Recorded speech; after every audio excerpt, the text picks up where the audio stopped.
Hello, this is the 8th video on electromagnetism for classes 6 to 10. It can be used by students of class 10 to review and to understand. In the last video, we have seen that we can transfer static charge to a metal cup. So we charged a PVC pipe and then we transferred it to a metal cup and we held the metal cup with the plastic pen. So the plastic is an insulator. It allows the charge to stay on the metal cup. And when you touch the metal cup with your hand, the charge flows away to the ground. So charge is transferred to the metal cup, and once it is transferred to the metal cup, the charge spreads all over the cup. The metal allows the charge to move through it freely.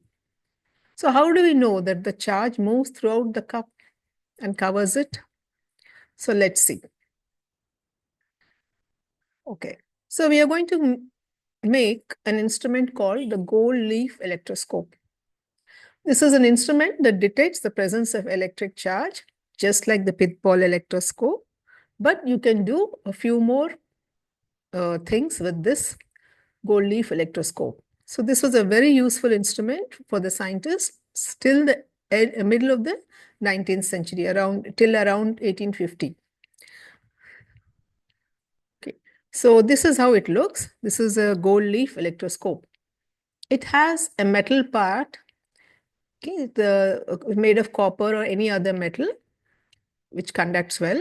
So this is a round knob at the top, and there is a stem here, metal stem. And at the end of this metal stem, they attach two thin, very flexible uh, sheets of gold. Originally, it used to be gold. It can be any other metal, aluminum foil preferably. So these are very flexible, very thin sheets of gold. These are known as the gold leaves or the foil. So that is why it is known as the gold leaf electroscope. And this is a bottle, glass or a glass bottle, and there's a cork or a rubber stopper here. So this metal part is held with a insulator. So it does not touch the ground. So any charge which you transfer to this knob here will stay on these metal parts. So when you rub a PVC pipe or a glass rod and transfer the charge to this knob, then you can see these leaves diverging. So how do we understand this? It means that the charge which was deposited on this knob travels down through the stem and reaches these gold leaves, the thin flexible leaves. And since this charge, so whatever, it's a plus charge or it could be a minus charge, but the charge is same on both the leaves. So like charges repel each other. So both these leaves repel each other, and since they are free to move, it's flexible, so they're free to move, say they diverge. Okay, so as long as the charge stays on the electroscope, the leaves stay diverged. They go away from each other. Okay, so this is how we know. So the charge which was transferred to the knob moves to the leaves. So this is how we know that the charge moves throughout the metal object. Now let us see a homemade gold leaf electroscope and then a commercially bought instrument. Here is a homemade electroscope. There's a copper wire through which I have suspended two pieces of aluminum foil. So when I transfer the charge to the coil of copper wire, you can see that the leaves diverge. Now this is a professionally made electroscope. So this has a partially it has a metal body.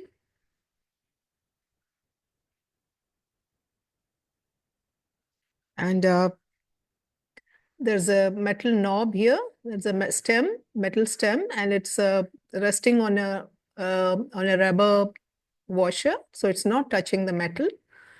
So, and then here at the on this metal stem, there is a flexible um, foil attached to it.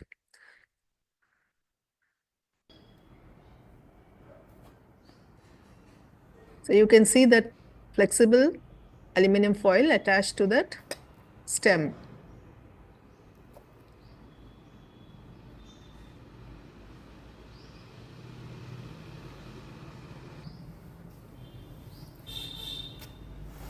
So I'm charging a ebonite rod with wool.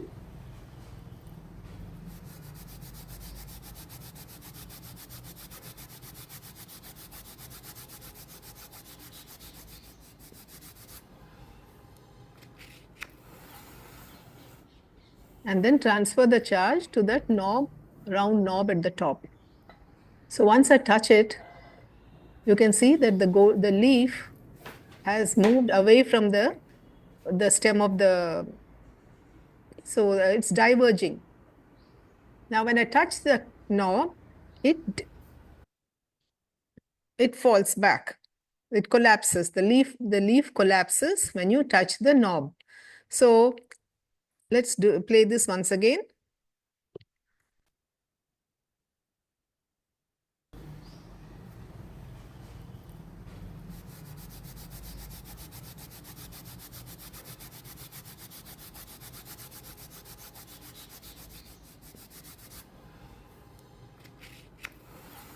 So when you transfer the charge, the leaf moves away. Touch the knob and you transfer it, the leaf stays diverged. Okay, and when you touch it with your hand, when you touch the knob with your hand, the charge flows out and the leaf collapses. This is discharging, charging of the electroscope and discharging. So this way you can deposit any amount of charge onto the electroscope. Next, I'm going to charge the electroscope using a glass rod. So with the ebonite rod, it was the negative charge, and now with the glass, when I rub the glass rod with silk, it's positive charge. I'm going to charge the glass rod. This is borosilicate glass. It's a glass measuring jar. So when you touch it, the leaves, so I have to rub it, transfer enough charge.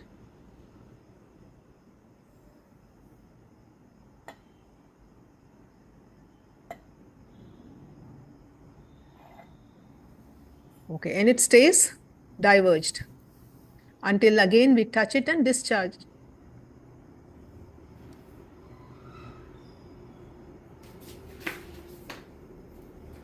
It stays like that until again we touch it and discharge it.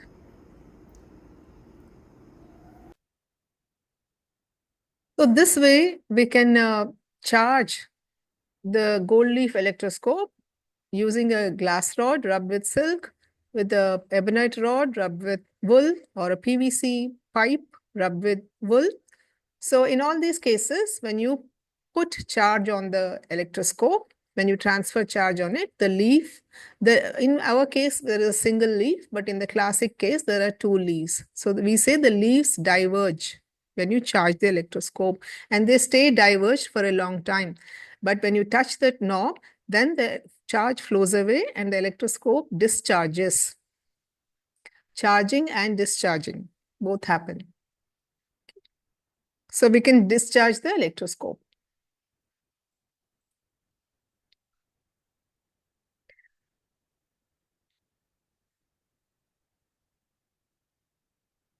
If we do not discharge the electroscope, the charge does stay for a long time, but it doesn't stay. How long does it stay? It won't stay there indefinitely. The charge gradually leaks into the air. Okay, so the charge on the leaves of the electroscope, it leaks into the air because the air molecules pick up the charges slowly. So if you have water vapor in air, the water vapor molecules pick up the charges, and that is why it is difficult to do static electricity experiments on humid days. So you need a relative humidity, which is less than 40%. Otherwise, the charge leaks off very fast. Okay, and you cannot see the results. So this is what happens. I have a charged object. There's a metal cup with charge on it, and there are water molecules floating around in the air. These water molecules come and they pick up charge from this metal object, and they carry the charge away.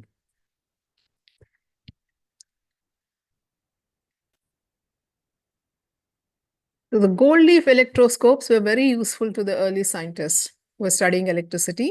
For their times, this was an advanced instrument, and they used to pump the air out of the electroscope because air causes the leakage of charge. So when you pump the air out, the charge stays for a longer time.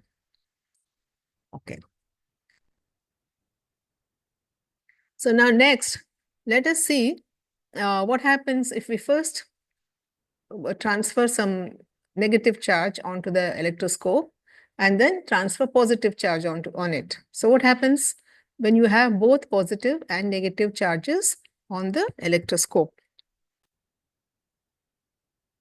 So here I'm going to first transfer some negative charge using an ebonite rod. I'm rubbing it with wool and I will transfer the charge to the electroscope.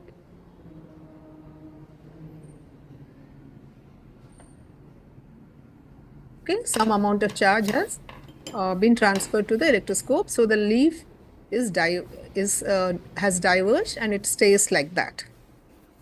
Okay, now next I take a glass rod, charge it with silk.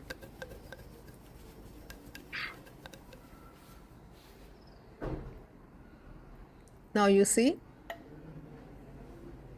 So the moment the positive charge is transferred to the electroscope, the leaf has collapsed. It's like as if there is no charge. So if I have, so it is as if we can cancel the negative charge by transferring positive charge onto the electroscope.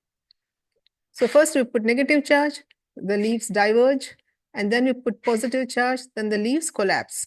Of course, the leaves are moving even in between. We will understand that later. Okay. So what is the meaning of this? The charges cancel each other.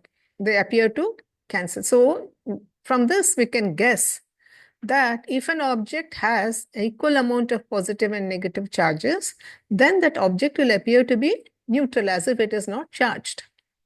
Okay, so just because an object is not attracting bits of paper, it doesn't mean that there is no charge in it. So that is the conclusion here. Just because you take an ordinary piece of paper, ordinary cup or a pen or something, and then it is not attracting bits of paper towards itself, right? So then, or it's not attracting the pith ball electroscope towards itself. But that does not mean that there are no charges at all in that object. It could be that the charges are present almost in equal numbers. So the object is neutral. Okay. So scientists noticed that first of all that there are two kinds of electricity, but if you transfer both plus and minus charges on an object, then the object appears as if it is not charged at all. So in the 1600s and in the 1700s, scientists did not know the nature of electric charge. So now we know electric charge comes from electrons and protons inside atoms. All these things were not known. So they tried to understand it in their own way. So since it flows from one object to another object, because it can be transferred, they imagined it to be some kind of an invisible fluid. So they said that there are two kinds of fluids. So when both fluids mix an equal amount, then the object is uncharged. That was their theory. Okay, but now we know that electric charge is made up of charged particles. So negative charge comes from the electrons and the positive charge is on the nuclei. So inside the atoms. Okay, and we also know that it is the electrons which move around freely, and the positive nuclei mostly sit around passively. Okay, and we also know that all matter consists of atoms, and inside each atom there are positive and negative charges. So when some materials are rubbed with other materials, so this is the picture we have. Matter is made of atoms, and in the atom you have a positive charge, and around the positive charge there is a negative charge electron. So each positive negative pair is an atom here. So when you rub two materials, electrons from one material, so when you rub silk and glass, so one of these, so electrons from glass may jump to the silk. Okay, so when you rub, charges move because of friction causes the friction causes static electricity. We know that rubbing is simply nothing but friction. So it causes a separation of charges, and this is called as the triboelectric effect. Static charge happens because of the triboelectric effect. And in insulating materials, these charges are mostly immobilized. These charges, they don't move. So plus and minus charges inside insulators, they don't move. Whereas in metals and other conductors, there are charges that are free to move. So the electrons in these materials, they move around freely. So we said that conductors, metals have charges which are free to move, but actually it is the electrons which are free to move inside metals. Now, how do we know all this?